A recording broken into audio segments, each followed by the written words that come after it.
Hello and welcome to American Democracy Part 2. We've just emerged from the War of 1812, victorious in January of 1815, and the war's not even over yet. And in New England, we have convened the Hartford Convention. It's almost like the Philadelphia Convention. Maybe not quite as intense, but people are not very happy with the way the government is being run. So they get together in Hartford, Connecticut. By the way, that's where the Carolina Hurricanes are from originally. Used to be the Hartford Whalers before they moved to North Carolina. Isn't it great the stuff you learn in this class? Well, the Hartford Convention came about because the New England area was getting upset. The country's getting bigger. You have more states coming into the Union, especially from that Louisiana territory, right now the Missouri territory. Well, the more states that come in, the importance of New England is going to get diminished because there's more states now. Now, New England is a Federalist stronghold. Maybe this explains why the Federalists were against the Louisiana Purchase. You thought about that? Maybe. I mean, because Louisiana Purchase sounds like something to expand the power of the government, but in doing so, more states come in the Union, and suddenly New England isn't as important as it used to be. Sounds like we have sectionalism beginning and starting in the Northeast. They also want to get rid of the three-fifths clause for representation. The South isn't going for that, as deplorable as it is. They made a deal and it's going to stay in place, unfortunately. They also proposed that Congress, in order to declare war or to admit new states, has to have two-thirds rather than a mere majority. Again, you see, admitting new states. They're worried about this. They also want the president to get one term by law. It's not going to happen. He gets stuck with two, though. No one state gets successive presidents. We'll talk about that later because all our presidents in the beginning are coming out of Virginia. And they wanted no embargoes of greater than 60 days. They want a law saying no embargoes greater than 60 days. You know why that's there, because most of New England's economy is based on shipping and trade. And you saw what all those, non-intercourse acts and Macon Bill number 2 did to their economy. So a lot of stuff doesn't really get through, but they're letting everybody know they're upset, and we're beginning to see sectionalism, where you have a loyalty to a section of the country rather than the country as a whole. Alrighty, now after the War of 1812, our political parties start to shift around a bit. When you had Federalists and Democratic Republicans, well, the Federalists just kind of vanish, and everything I read always says the collapse of the federal movement. Not really. I don't see where it's a collapse. It just looks like they got everything they wanted, and there's nothing else to argue about, so they just closed up shop and went home. It's kind of like the committee for the Denver Bronco victory of Super Bowl 50. I mean, they won and it's over, so time to go home. I bring up Super Bowl 50 because that's the one where the Carolina Panthers lost. That's why I do this online. You can't throw something at me. Well, now that the Federals got kind of everything they wanted, there's really no point in hanging around. And then it got better from a Federalist view because the Democratic Republicans charter a second Bank of the United States. You're like, what? That's the last thing they want to do. It's a Federalist dream there. And then they're pushing for moderate tariffs on goods coming into the country so that the government has money to operate. Again, this is a Federalist dream, not Democratic Republican. So there's really no point in having the Federalists around. They've accomplished everything. Time to go home. This is what we call the era of good feelings because there's really no political parties around. Hey, how about that? Washington's caution against factions. Maybe somebody's paying attention for once. So the Democratic Party's sort of around, kinda. The Federalists are just gone home. They got everything they wanted. It's Congress, so they'll still argue about stuff, usually money, internal improvements, building roads and canals. Slavery, however, is becoming an issue, and sectionalism is beginning to grow as the chasm between North and South gets bigger. Also, we'd like to have a president who's not from Virginia. We'll get to that in a second. It's all about sectionalism, right? Because there's no enemy on the outside. People naturally want to argue, and the country is very big. It's very hard for different sections of the country to have anything in common with each other. Now, the Virginia dynasty. This is what we were talking about earlier. People are concerned because presidents appear to be coming over and over from the same place and from the same circle of people. We've got George Washington, came from Virginia. Big surprise. John Adams, Massachusetts. Okay, someplace not Virginia. And here we go, three in a row. We got the hat trick. We've got Thomas Jefferson, John Madison, and of course, I mean, that's James Madison, I'm sorry, and James Monroe. All right, three people from Virginia, all in a row. And then John Quincy Adams shows up. Great, he's not from Virginia, but hey, he's the son of John Quincy Adams. All right, I mean, John Adams. So what we got here? We got a nobility or something happening? Didn't we fight a revolution against this kind of stuff? Well, the country is so big and so diverse, it's very hard for someone in Boston to have anything in common with somebody in Savannah, and somebody in Savannah have anything in common with somebody in St. Louis. It's just the country is just so big, and communications aren't that great. And the economies are different, right? New England is more shipping, commercial industry starting. The South is agriculture. The West is agriculture too, but it's way out there. So we've got the great triumvirate. Each section of the country has its own like spokesman. I'm going to start off here with John C. Calhoun. Why? Because everyone has been staring at his hair. All right, it's kind of hard to get away from that. I don't know who this guy's hairdresser is, but he's making him work. John C. Calhoun from the great state of South Carolina, Charleston, is the fiery, temperamental spokesman for the South. All right. Down here, this somber looking dude, well, it's John C. Calhoun. As you can see by his hair, I call him proto-Confederate because, let's face it, this guy been born 30 years later, you would have never heard of Jefferson Davis. This guy would have been the first president of the Confederate States of America, but born a little bit too early. There we are. Separated birth. What do you think? Yeah, like I said, that hairstylist, he was earning it. All right, there's Daniel Webster. I like this picture better anyway. Daniel Webster there from Massachusetts, spokesman for the North. Very big into commercialism. He thinks that banking and industry is the way of the future, and he's right. But, agriculture is still going to be around because at the end of the day, you still got to eat. And here's Henry Clay, born in Virginia, grew up in Kentucky. He is the spokesman for the West, North and South, more and more conflicts. The West is going to swing the balance, and Henry Clay is going to earn the nickname the Great Compromiser. He comes up with compromises, gets us out of some sticky situations, and this man is responsible for delaying the Civil War at least a generation. Too bad he couldn't have helped avoid it, but like I said, might have been inevitable. All right, time to talk about foreign policy. Get along with our neighbors. Now, the United States and Great Britain, we fought each other twice, and the British have walked away with a bloody nose a couple times. So now they start to speak to us with some respect. So in 1818, we settle up our northern border there with the 49th parallel. All right, we give them this little piece. We get this thing back. We know where the border is. Nice straight line. Now we have to figure out where the southwest border of the Louisiana Purchase is. We have a new state called Louisiana. This is now the Missouri Territory. Where is the border? But before all that can happen, our friend Andrew Jackson goes bonkers and launches an unauthorized invasion of Florida. Had runaway slaves. They had Seminoles launching attacks out of there. They figured out it was a line the Americans don't cross. Andrew Jackson, being the calm, rational man that he is, goes berserk and attacks Florida, runs it over, and kills two British citizens who he thought were traitors, were spies. Well, anyway, we have to solve it with Spain, Adams-Onis Treaty. They give us Florida. The claims they have to Oregon, they give that to us too, because Mexico's got a revolution. Spain's going to lose it soon. They figure get some money real quick. We give them $5 million.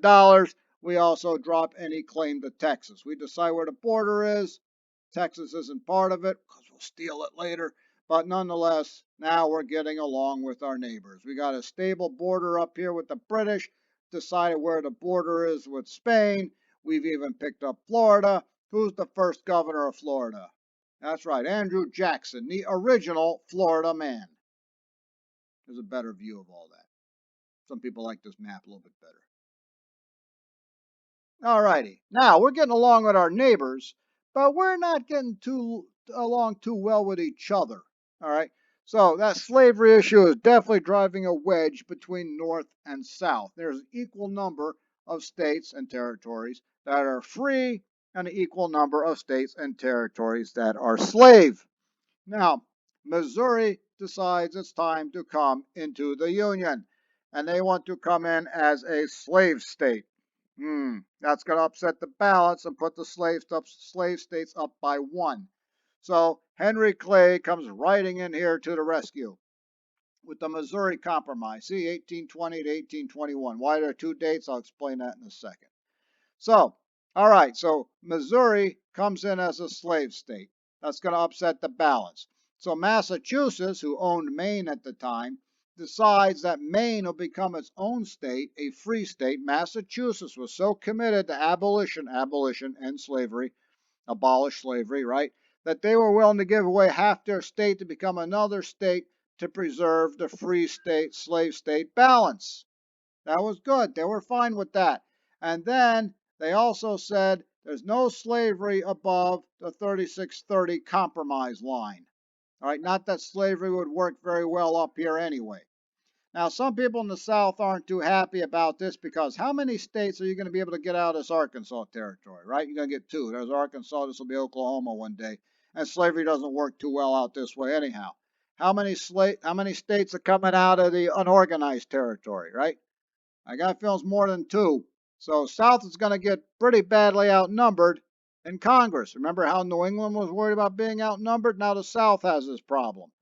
So this might be a problem somewhere down the road. The Missouri Compromise in 1820. Missouri comes in, no other slavery above 3630. Maine comes in, we preserve the balance. At the last second, Missouri tries to outlaw any free black citizens from moving there. We said deal off the table. Maine's already come in as a state, so, if the deal's off, then the free states are up by one. So Missouri decided to drop that particular law. Anybody who wants to go to Missouri, there we are. Missouri Compromise, 1821. Push the Civil War back just a little bit further. Like to push it over the edge into oblivion, but unfortunately that's not going to happen. Hey, the Monroe Doctrine in 1823. What's this all about? Well, there's a ton of revolutions down in Latin America. A lot of it inspired by our revolution. Plus, Spain got overrun during the Napoleonic War, so everybody revolted. And these new countries are unstable. Some work, some don't. Some splinter in other countries. That's a whole different course there. World history too. Hint, hint.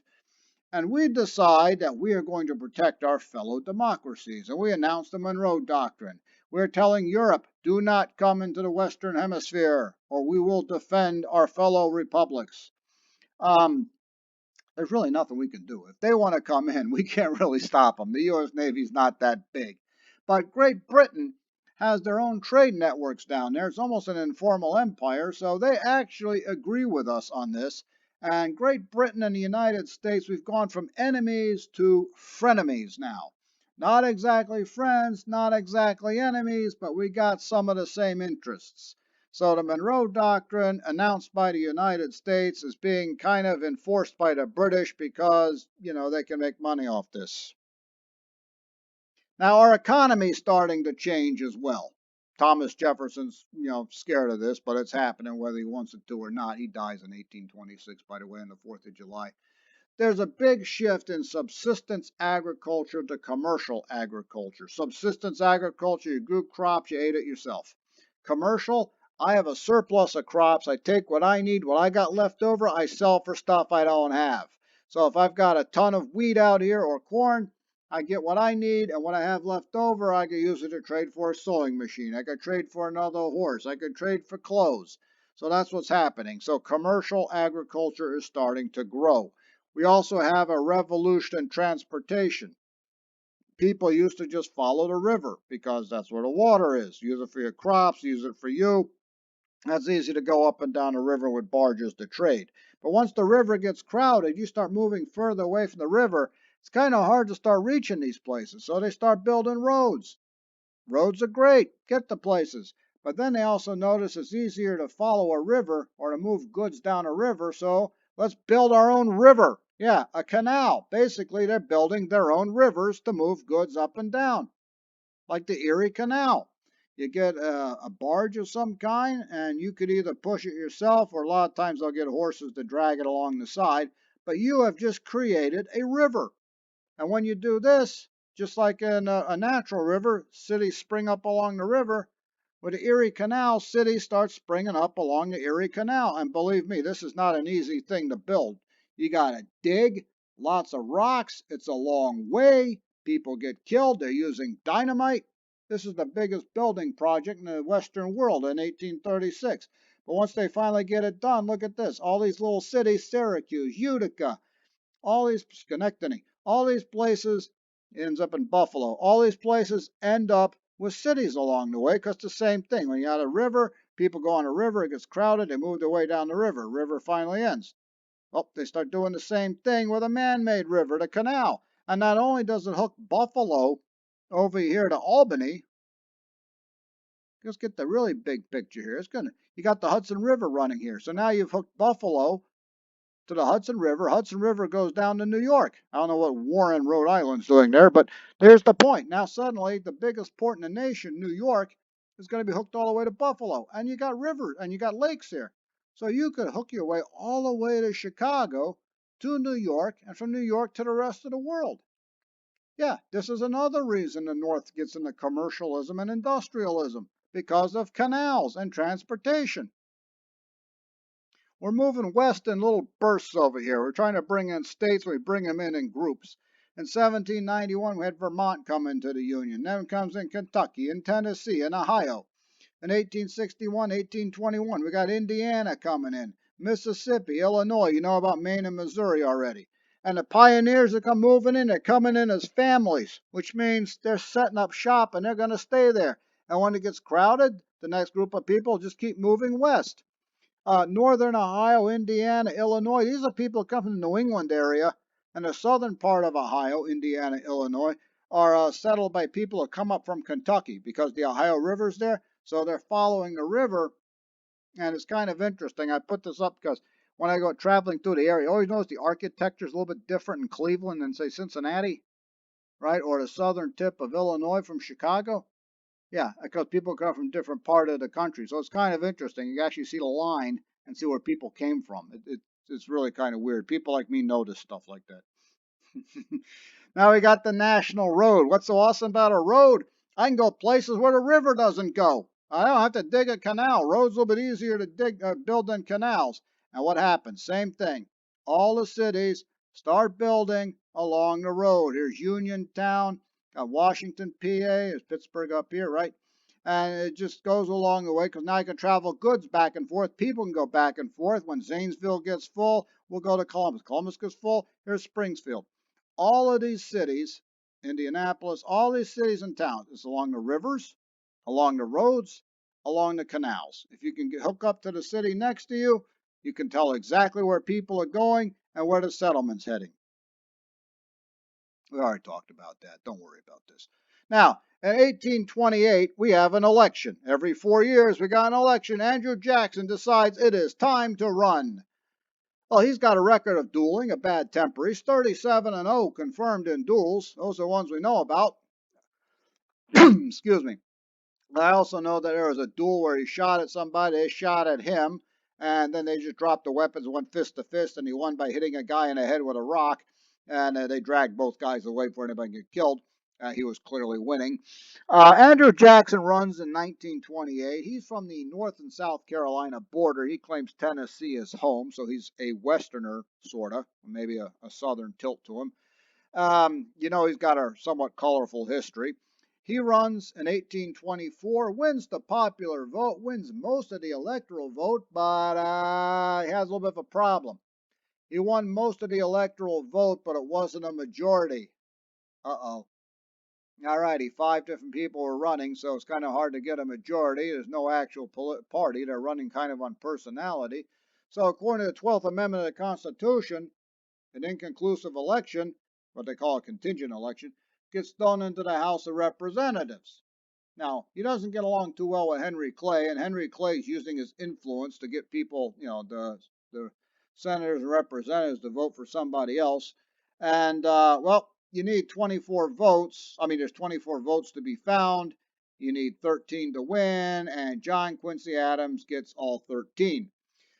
Andrew Jackson calls this the corrupt bargain. He's screaming that he was robbed. Basically, he was. But is there an overthrow of the government? Is there revolution?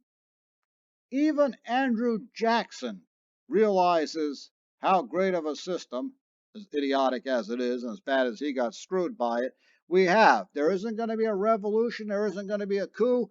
he's just going to come back and win in 1828, which he does. He wins in 1828 and he wins big. He founds what is considered the modern Democratic Party and he wins really big. People in opposition will call themselves Whigs. We're back to party politics. Democrats versus Whigs, WHIG. Now, like Columbus, Andrew Jackson is a controversial figure, and this is the reason why. The Indian Removal Act of 1830. We have 5 civilized tribes living in the southeast: the Cherokee, the Choctaw, the Creek, the Chickasaw, and the Seminoles. They are so civilized that they have not only adopted the ways of the white man to, adopting Christianity, speaking English most of the time, often wearing American clothes, is that when the Indian Removal Act was passed, they took it to the Supreme Court. And they won in the Supreme Court. Yes, they did. But Andrew Jackson said they've made their decision, now enforce it. And he sent the army in and sent all of these people west to Oklahoma. So most of the Cherokee, Choctaw, Creek, and Chickasaw from the southeast, different rain levels and forested terrain, are sent out to Oklahoma where it doesn't rain as much and there aren't quite as many forests. The Seminoles down in Florida will retreat into the swamps and fight it out with the U.S. Army. In fact, they were so tough that we named a football team for them in tribute, I might add. So, Trail of Tears is that big stain on Andrew Jackson, man. He will never be able to live this thing down. But he did do a few good things. Now, before all of this, we had the Tariff of Abominations. I brought up the Trail of Tears because the first thing everyone shouts about, and I don't blame them. It's a pretty bad thing. In 1828, they passed the tariffs on imports. This is designed to defend northern industries. If you're producing, say, hats, and your hat is $2, and the one from England is $1.50, then you're going to buy the one from England. Now, if a tariff is an extra fee you put on something imported, say $1, now that hat from England is $2.50, whereas the U.S. hat is $2. You're going to buy that. Now, this works for the North, but not so great for the South, because the South uses their agriculture to trade for finished goods they need. It's easier for them to trade with Great Britain or France than to buy it from the North. Again, remember what I said? The country's so big, different economies, communication. South Carolina is so upset about this that in 1832 they threatened to secede from the Union. Yep, they jumped the gun 30 years early. Excuse me. Well, guess who's the guy leading the charge on this? John C. Calhoun. He says South Carolina will secede. We will not take this dishonor and attack. And Jackson calls him into the White House and threatens to pound him into the ground head first. That's a literal quote. Yes, John C. Calhoun has run into somebody crazier than he is. So Andrew Jackson, again, justifiably gets vilified for the Trail of Tears, and he believed in slavery and clearly fits the definition of a racist, but he didn't seem to have much of a problem of grabbing fellow white Southerners and threatening to smash them in the ground for threatening to secede. So, weirdly enough, Andrew Jackson is quite the Union guy and has more in common with Abraham Lincoln later on down the road than he would with anybody else in the South. It's really strange. Well, that takes care of that. We're going to go for religion and reform after this. I hope you guys have a great day, and I will talk to you later.